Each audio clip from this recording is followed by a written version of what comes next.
Mister Bobby, Mrs Bobby, miss Bobby, mister Bobby. না এখনো ওদের 6 মাস না হলে জেন্ডার বোঝা যাবে না, কিন্তু যে আচরণে বোঝা যাচ্ছে যে ফিমেল গুলা হলো গিয়ে পাখার উপর দিয়ে কান চুলকায়, আর আচ্ছা। মেল হলো গিয়ে পাখার নিচে দিয়ে কান চুলকায়। তো ও পাখার নিচে দিয়ে চুলকাচ্ছে। সো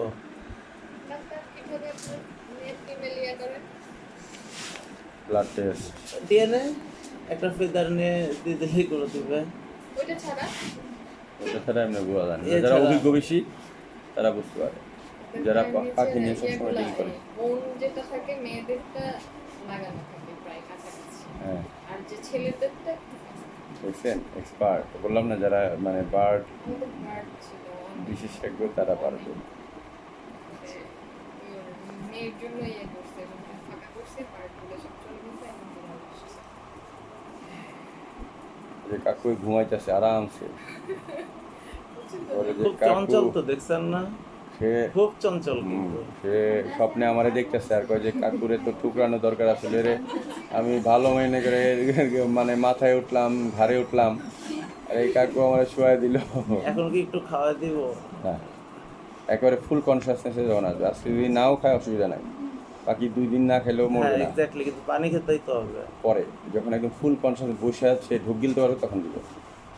এখন খাবার দেওয়ার দরকার নেই, আজকে কালকে খাবার একেবারে গ্লুকোজের পানি শুধু, আর অন্য কিছু দিব না।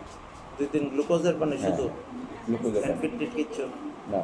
আর এই যে আপনার মানে ওষুধ, হ্যাঁ মেডিসিন কি গ্লুকোজের পানির সাথে তো মিলাই দিব? হ্যাঁ ডাইরেক্ট দিয়ে দিব? না, গ্লুকোজের পানির সাথেও দিতে পারেন, অসুবিধা নেই। ওটাই করি আমি বেসিক্যালি। গ্লুকোজটা পাইলে তাহলে ওর এনার্জিটা আর গ্লুকোজ হজম হওয়ার কিছু নাই, সাথে সাথে এটা আপনার ইয়েতে কী বলে ইয়েতে চলে যাবে। ওকে ঠান্ডা লাগার কোনো কন্ডিশন আছে কি?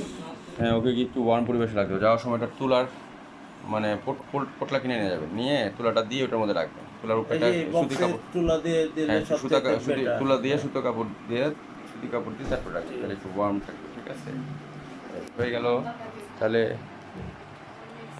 কমপ্লিট। এরা সবাই পাখিরও নান না, একজন শুধু পাখিরও না, আর বাদ বাকি সব হলো বিল্লু আর ডগ।